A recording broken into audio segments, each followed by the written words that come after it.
Is it visible now?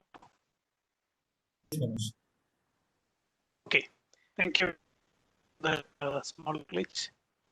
So thanks, sure, and for the introductions. So I will just straight away move into the topic. So for like taking a session in project this Whiz talk. Of course, the first topic that came to my mind was people management. But I always take the analogy of Mahabharata or Indian Independence Movement. Usually, when I have to explain anything about leadership, strategy, communication, and especially the transparency in communication, how that brings in value to the team, and crowdsourcing, etc. So usually it is independence movement and Mahabharata, which I take as a topic. So since we are close to our Independence Day, or just had the Independence Day a few days back, I thought of like fall back on our independence movement to explain. Um, So Manoj, just to interrupt you, yeah, your video and okay, the slide was not visible. Now it's coming up, yeah. but your video we are not able to see. You need the video also. I just stopped that because I can.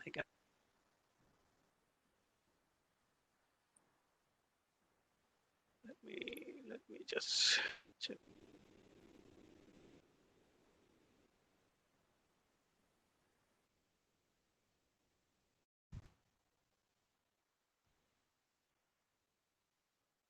Is it visible now? Yeah, it's visible, but your PPT, yeah, now it's visible. Both are visible. Thank you. Okay. So that's where like usually I take Mahabharata as an analogy, or Indian independence movement as an analogy. So today I'm taking Indian independence movement as an analogy, especially when we talk about people management, because if you just look back at the independence movement, you can see that the volume of people who were involved in that movement. We as project managers should never face such a situation where you have millions of people being part of a movement, and especially it's not a day event or a 2 day event or even a 6 months event. It is like it spanned um, and that is where the people management part of independence movement becomes really important. And another aspect that we have to keep in mind when we think about like the people part of independence movement is like the diversity of people. Diversity in the sense like we had a broad spectrum of people, people who were like educated, not educated, not even had the basic education. You had people from all parts of life, like people like Tagore or maybe Nehru, who were like from the elite class, to the people who were actually at the pyramid, who were part of this movement. So that is why it becomes very important that this analogy works in the case of people management. So with that, why I took independence movement as an example for this people management session, I will just move on to the next. If you look at this, you can see that there are three aspects that I'm just touching upon. This is only from a people management perspective when we look at project success. We have other factors which will be part of project success, but I'm just touching upon the people management part of that. There are three aspects to it. Three aspects in the sense like the first one, of course, is the people. So why people are important? Of you who have gone through the project management courses, or maybe who is a PMP or who is trying to be a PMP, you will very well know that, okay, what is the importance of people? Like the way we say that, okay, projects are unique, people are unique. You cannot find two people who are same. You can find out people who are similar, who have similar nature, similar behavior, but you cannot find two people who are. So people are important and people are unique. That is a basic reason why people becomes an important content of like, the success. And as I told earlier, like the difference uh, in the people, like people who are educated, not educated, people coming from different culture, different backgrounds, and all becomes very important. So that is the first part that I see as a major factor for project success is people. Second one is participation. How these people participate in the project or in the movement. Two types of participation that we can think. One is like a voluntary participation. Second one is an involuntary participation.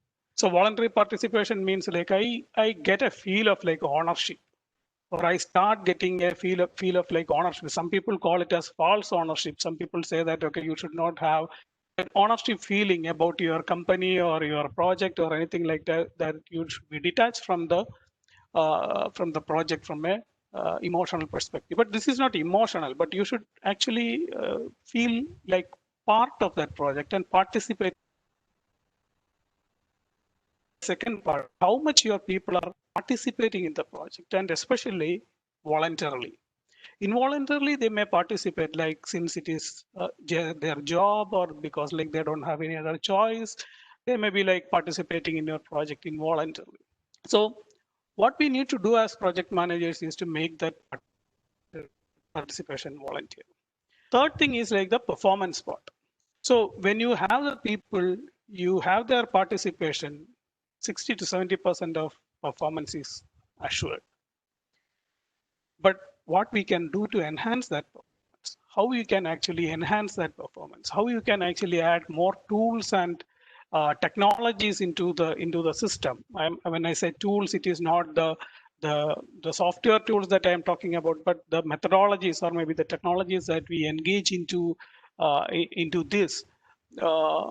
It also matters in like uh, uh, how the project becomes a success and how people participate in that. So these are the three aspects on which we are going to focus as we move forward in today's discussion. One is people, uh, importance of people, how you need to manage people, then their participation in the project, ensuring their participation in the project, and then the performance part of that, how you are actually enhancing their performance as a leader when you move ahead in the project. So there are a number of cases where projects have failed, and especially when we are in a knowledge business, or you call it as brain business, where people's attitude is very important and their participation is very important.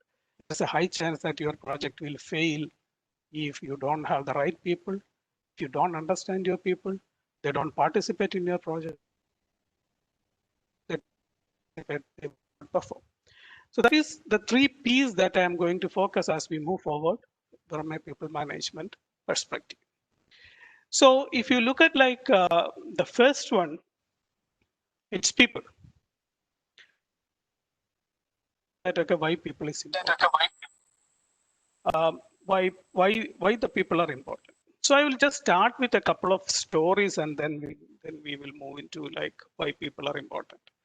These are not really from these stories are not really from the independence movement, but we will definitely correlate it with like and also. I think you all may have heard about a speaker and a writer called Devdutt Patnaik. People who were initially as the PMI random chapter, they should have already like been part of a lot of sessions he had taken, especially during the first part of 2000.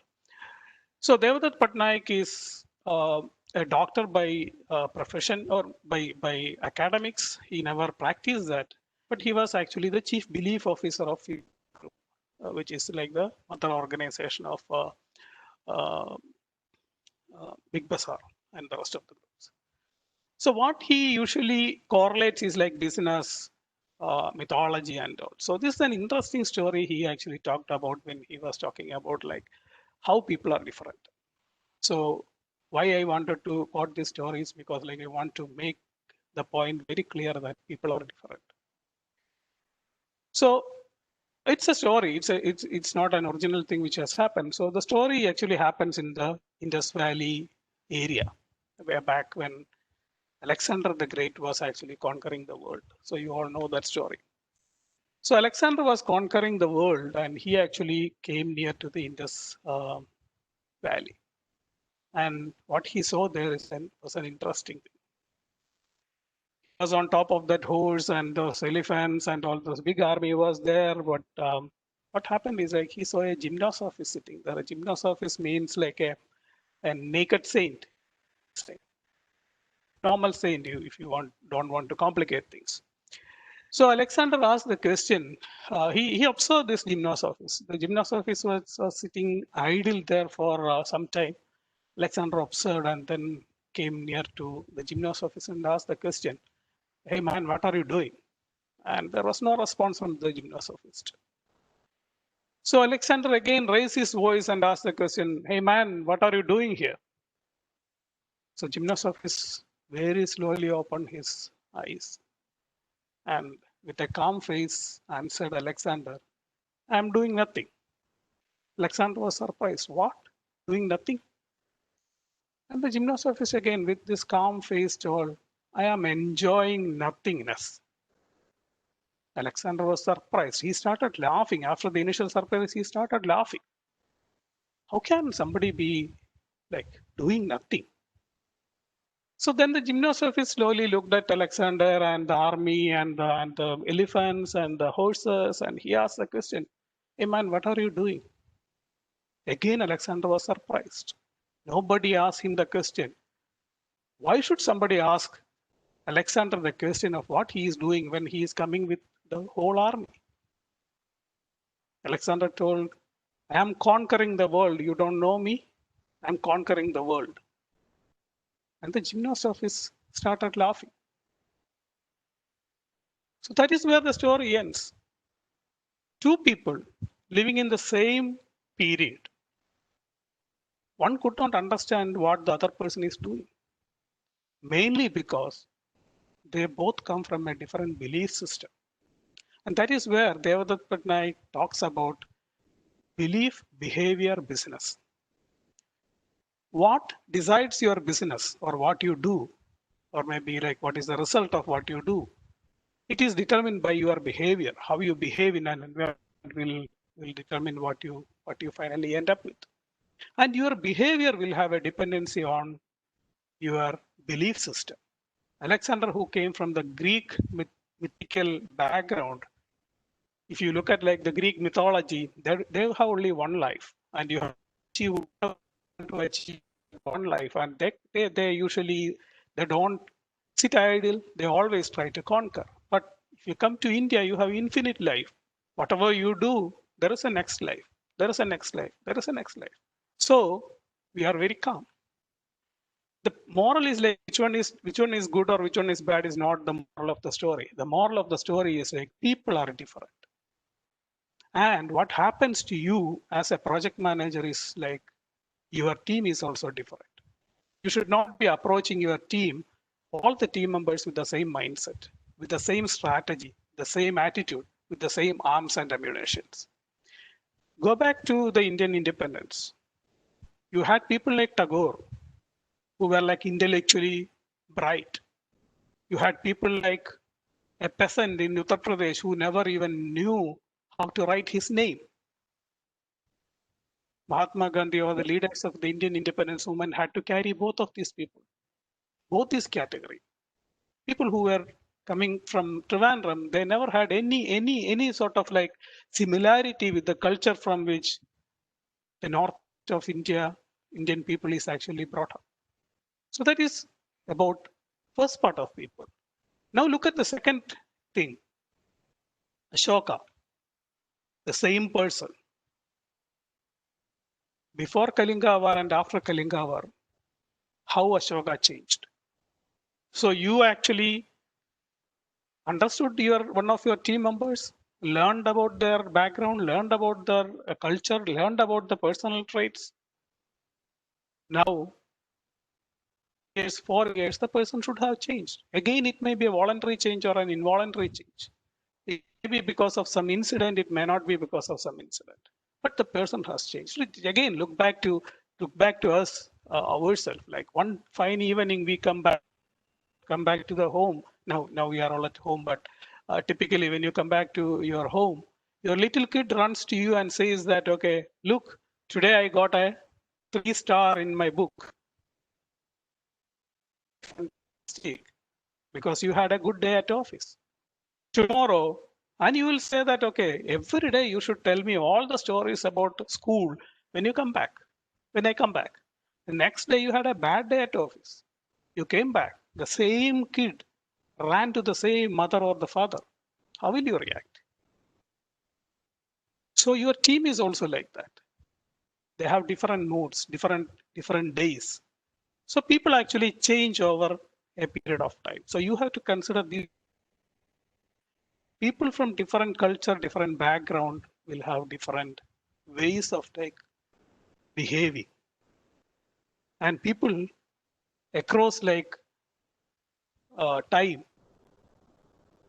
change in their way they behave. So if you again go back to the Indian independence thing, have you ever thought of Gandhi or Nehru, or for that sake, any of those leaders actually manage these different traits of people, different types of people, different periods in through which they have gone through, almost like 2-3 decades of like severe fight? People should have changed. The third thing, look at the third story. I'm not sure whether you already know the story. It's including Ganesha and Shanmukha, the two children of Shiva and Parvati, Sri Parameshwara and Sri Parvati. One day they had like there was a fruit in the hand of Sri Parvati, and both these kids actually quarreled for that. So they offered like cutting it into two pieces and giving it to these two kids, and they said no, no, no, no, we need it full. Then Sri Parameshwara put forward a condition. The person who actually travels around the world 3 times and come back first to me will get this fruit. Shanmukha, he he got onto his peacock and started flying around the world. The small Ganesha, what he do? He just went around the parents and 3 times and told that, yes, I have completed 3 rounds around the world. This, the message. Your world is different from my world. Every team member has his own world. He has his own perception about like things. When you say that, okay, some work is complete, it has different connotations to different people. People are different. They look at life, look at work, look at world differently. And as a leader, you have to carry all these people together. Carried all these people together. So that is what we are going to see as we move forward. So one point I would like to say here is like people change over time. People from different culture, different backgrounds differ in the way they respond to a particular situation.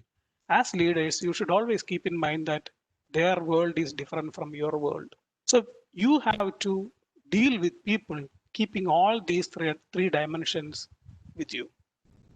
You will be the luckiest person in the world if you get the same team which you had in the last project also as your team in this project. You will be the luckiest person. 99% of the situation, you will not get the same team. What will happen? You will have new people coming into your team, and you have to again make them work as a team. You may have learned about the Tuckman's model of like team formation. I'm not going into the details of that. But the crux of the thing is like, if you don't have all these people work towards a common goal, then it is merely a crowd and you cannot call it as a team. It's just a crowd of people who have different behavior, different thinking, different perceptions about the world, and you are asking them to work for a common cause. And the basic nature of a crowd is destruction, and the basic nature of a team is construction. So unless you convert this set of people, when I say crowd, don't take it in a different meaning. It is just to indicate that, okay, people are from different background with different intentions, different goals, and all those things. They come together You need to convert them into a team, and then only they will start performing. Second thing is like the team will travel and the crowd will wander. So if you look at a crowd, there is no leader. It is actually wandering. The people are actually wandering around, and the team will travel with a destination, the leadership. So that is what you have to do. So with these three aspects in mind, let us move towards the next topic, which is participation. This is where your skill comes into picture. So look at who is at the bottom of the screen. Keep him in your mind when I talk about all other aspects.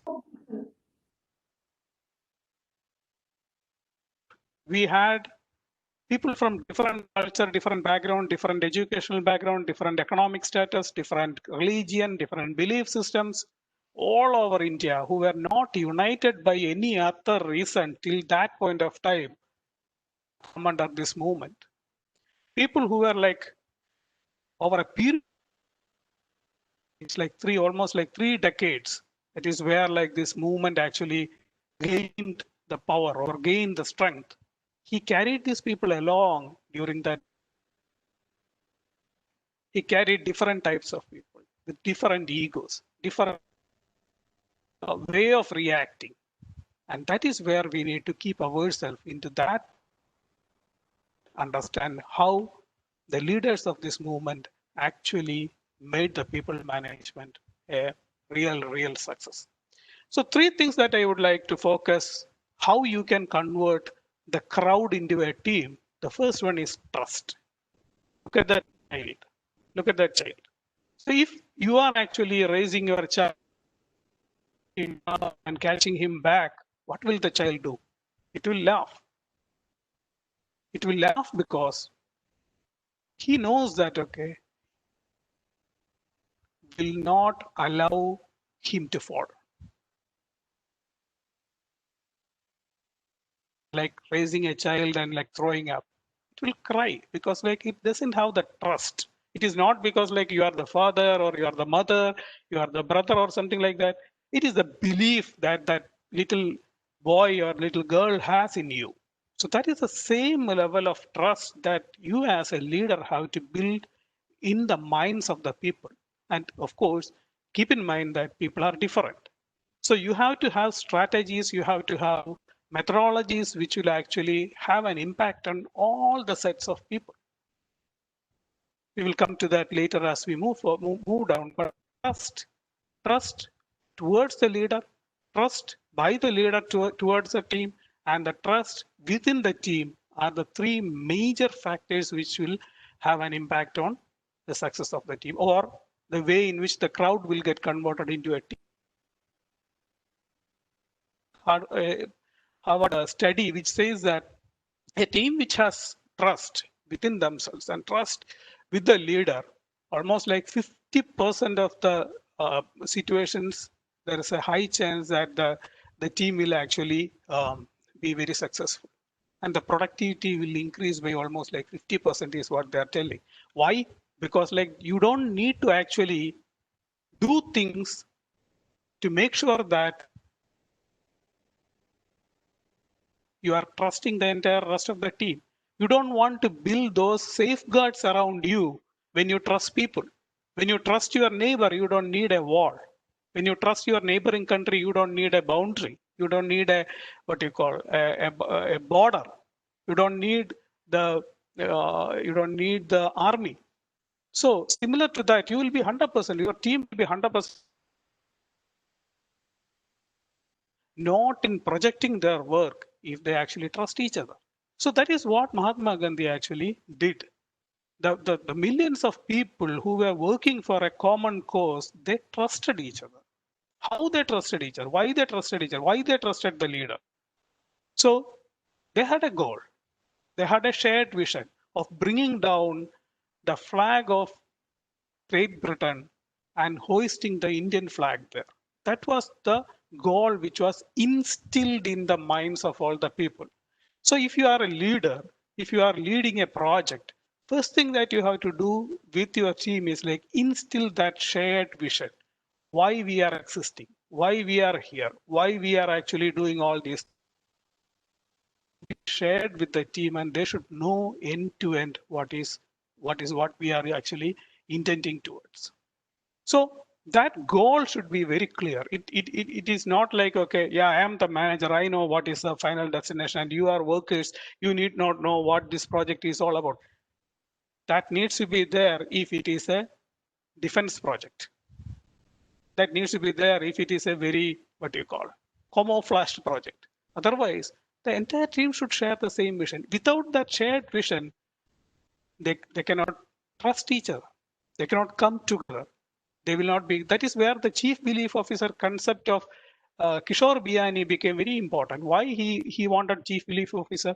He realized that okay, every person in his firm who is actually the customer service representatives come from a different background. So their behavior towards the customers will be different.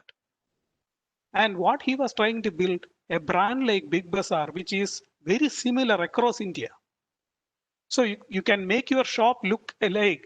Novotel, all those people do that.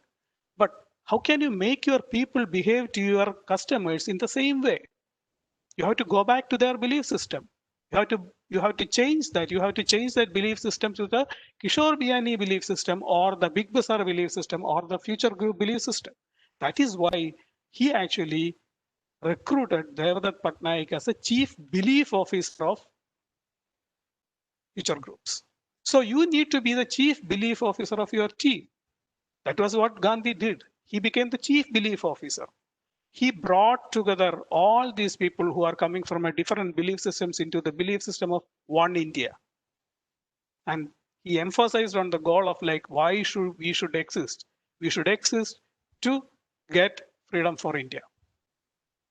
That was instilled. That was instilled slowly. It was not done on a single day. It was instilled slowly. Third thing is the team spirit. And if you have the goal, if you have the trust, and you have a good leader, team spirit will definitely come. And you have to do a lot of other things like team activities and all to do that. But definitely, if you have a good goal, it is shared with the people. If you understand your people, your goal is communicated to them in a way that they understand the goal, and you trust, team will come into picture. But you as a leader should have some qualities to make this happen. One is integrity, your own personal integrity. People should feel that you have integrity. Second thing is your genuineness. You should be genuine, and people should also understand that you are genuine. If you are asking for something, it is for a genuine case. Look at like the core strategies that Mahatma Gandhi has employed. They are all simple strategies. They are not complex strategies written in 500 pages or anything like that. Quit India. Anybody can understand. You can be a Tagore, you can be a peasant to understand that. Quit India. Who needs to quit India? British have to quit India. For that, what you should do? Non-cooperation. Strategy is very clear. How will you implement non-cooperation? People who are at the very top, who had a lot of positions and all, he asked them to quit those positions. He asked them to give back the positions. He asked them to give back the what you call the sort of like types of Padmasris and all which were prevalent at that point of time, the lordship. He asked the people at that category to give that, because like if somebody at that level gives away some money or like something like that, it is not actually a real contribution. Next, he told the next level people to resign from the civil services. Then he asked the people at the army and the police to come out of the police force. Then he asked the people at the bottom to not to pay the taxes. So the strategy was very clear. It was non-cooperation, quit India, non-cooperation, and for each level of people, there was a take from that. The strategy had something to talk to all these sets of people. That is where your strategy should be important. And that is how your strategy should be. Your strategy should not be very complex, what you call pictures and terminologies and all those things. Simple strategies. Quit India. And what do you call what that movement, uh, creating salt, which everybody understands. Like, so the strategy should be simple and clear, and that should be communicated with clear messages. Somebody will have to resign or give back their highest, what do you call, accomplishment they had just because Mahatma Gandhi told quit that, then his genuineness needs to be proved. Otherwise, who will believe that? If any of our current leaders ask you to quit something, will you do that? But people did that. People did that because they felt that the ask is genuine. The leader is genuine. So as a project manager, you should be genuine, or you should look like genuine in front of your team. Messages should be very clear. The Chauri Chora incident. The movement was at the peak. Chauri Chora incident happened. What did the leader do? Did he actually ignite that and take benefit out of that? No. The message is clear. That is where the integrity part comes into picture. Non-violence is our methodology. And if somebody doesn't react as a leader to a violent act, the integrity is lost. People will not believe you again. So what he did, he called off that movement, which was at the peak, almost like at the peak. The message was clear. If you are not going to align with the strategy of the team, we are not going to move forward. We are going to stop here. We are not going to move forward. At some point of time, leaders should be strong enough to communicate the message very clear and stick on to that. So participation means you need to have a shared goal. People should understand those shared goals. The goal should be simple enough for people to understand that. And then trust the team. Team believes that you trust them. There should be trust among them. And you should be genuine. You should have the integrity. Your strategy should be simple or communicated simply, and the message should be really clear. So that is where you have to do the participation. But keep in mind that if you want to do this thing or maybe ensure participation, you should know your people. You should go back to like understanding your people. You need to actually communicate with them. You need to observe them. You need to listen to them, and keep on like interacting with them. That is where the participation part comes into picture. Thing is performance. I will quickly go through this because like I think we are running out of time. The third thing is performance. When you look at performance, when you have people, you have understanding is ensured, usually the performance will follow. But there are certain things which you have to emphasize, you have to actually give focus to, you have to support them with some of those things. One is like the position and game plan. Here I will move slightly away from the independence movement. Just position yourself as a coach of a football team. Just think yourself as a coach of a football team. Who will be the first person who will be fired if a team fails? It is not the captain, it is not the team, it will be the coach who will be fired if the team actually loses European club championship. And the most difficult thing is like you as a coach, you cannot play. The coaches cannot play. They have to stand on the sideline. But what they have to do, how they will become successful, if you have the positioning clear, the team positioning clear, and the ground rules clear, and the strategies on the ground clear, that is where you will be successful. So you have to do that. You have to keep your best person for the best job. So again, you have to identify, go back to the understanding the people. If you have a position, you have to understand your people to make sure that, okay, the right person is at the right position. A person who is very agile should be playing as a forward. A person who is actually really tough, really strong should be playing as a defender. When you choose your people, you have to understand them, you have to understand the position and do that positioning. Second thing is like, you should make them understand what they have to do. Don't create ambiguities. What Tagore has to do. what a person in Kerala has to do. That should be clear. Don't expect that Tagore will go onto the road and lead a procession or anything. That he will write. That is enough.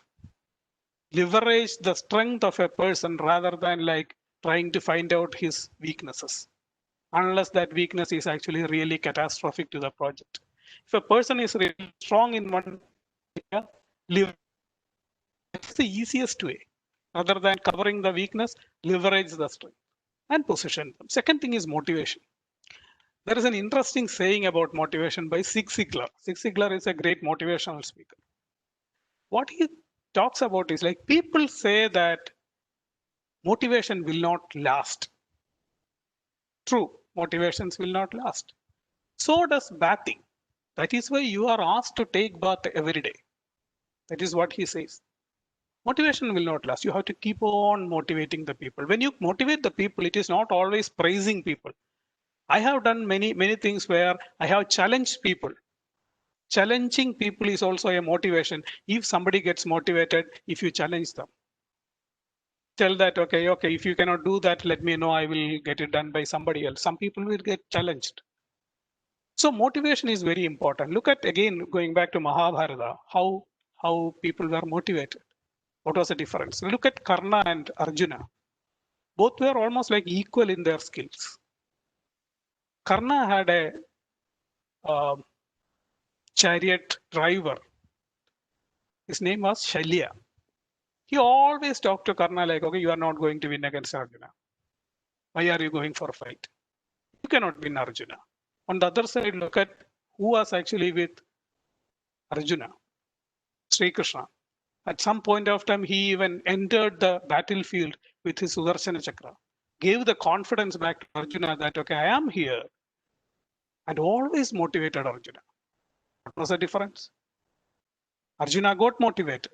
So you need to be like the Sri Krishna, who is actually motivating your team. You should always try to motivate them in whatever way you can. And that is what most of the leaders do. They motivate their people. Third thing is proper communication. I'm not going into the details. I would just want to say that, okay, here I mean transparency. Transparency is what I feel as the most important thing in communication. You have 100 different meetings, 100 different status meetings. Nothing will help you if you are not transparent. Not saying that 100% of the things should be shared with the team, but whatever is not required to be shared with the team should be very limited. Communicate. Build that culture of transparency within the team. And the fourth one is reward and recognition. When you say about reward and recognition, I would like to emphasize one point that Indian Independence Movement is a great example of like reward and recognition. Nobody failed. None of the Indians failed. There was nothing like one Indian is the topmost. Of course, some of them became the prime minister and all, but everybody won. Everybody got a chance to win. So your reward mechanism should be in such a way that if everybody performs, everybody will be rewarded. I don't prefer the type of like my experience. From my experience, I'm telling that, okay, I don't prefer the way in which the best performer of the month, best performer of the year award is. It should be abolished. If there are 5 performers, whatever you are planning to give them, share it with the 5. Make sure that there is a room for everybody to perform. That is where I will stop. If you have any questions, I'm open. We can have some discussions on that. Just stop sharing so that I can see myself.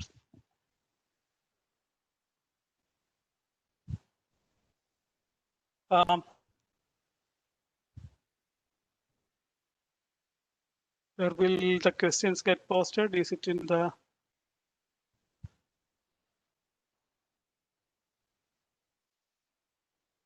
chat?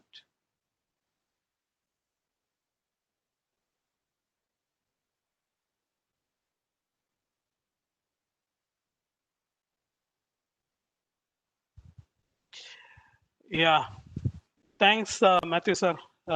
It's a long time that we connected. earlier. So wisdom of crowd, I have not gone into the details, to be very frank, with the wisdom of crowd theory. Have not experienced that also. Uh, of late, we can say that okay, some of the activities that we are seeing, especially when we have crisis, yeah, we have to start admitting that there is a wisdom of the crowd also. Like they act, they react, or rather, I would say, like to say, they react. But whether that is something which you can sustain, whether you can actually use for a very long-lasting project, that is a question, definitely. That's my feel. I have not gone through that in detail. Maybe I'll look into that and at some point of time get back. Uh,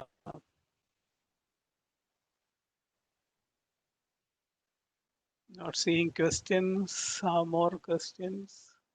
Thanks for all the comments.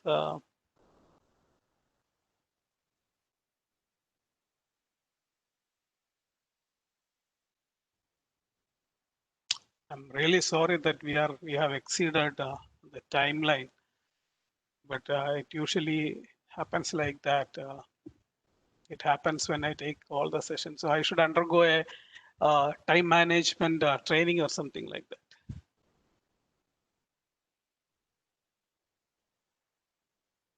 Yeah, there's an interesting question. In agile world, how do we manage performance appraisals, individual or as a team? Most of the companies still go with the traditional fit the curve. I'm not a great fan of fitting the curve, especially when you pass it down. You will finally end up in a high performing team, which will have to push somebody to the lowest part of that rating. At the same time, in a different team, not very far, maybe on the same floor, you will have another person who is not that as the person who is in the context, getting a better rating. So bell curves are something which we should do away with. We should give more importance to teams. And I have heard something like, I'm not sure whether IBM follows the same thing even now. Earlier, they used to, especially for the senior people, they never used to give an individual bonus based on individual performance. If I am part of a team, not a, say like I am the head of a department, I will be given a bonus based on a combination of the performance of all the departments. Like I'm not evaluated based on the team which report to me, but rather at my peer level, because that will encourage people to work for the organization. Of course, I don't agree with that's why I told that okay, perform, all 10 should be recognized. I'm a great fan of like having a team, 5-member team, all rated as exceptionally brilliant or exceptional contributors in that is what a manager is always looking at. I have heard people saying that okay, towards the time of appraisal, we should be taking somebody who is at the lower end of performance, so that finally when you have to fit the curve, you will have some scapegoat. So it's not a nice situation to be in, but of course, a lot of organizations are still following that. Thank you, Manoj. Do we have any more questions?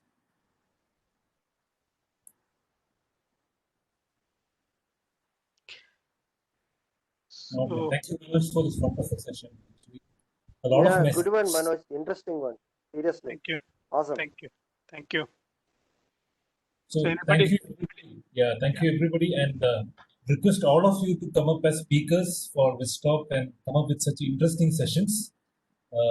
So looking forward to more such interesting sessions from the PMI Kerala community now. And thank you, Manoj, again for coming up with this wonderful session. Thank you so much. Thank you. Thank you very much.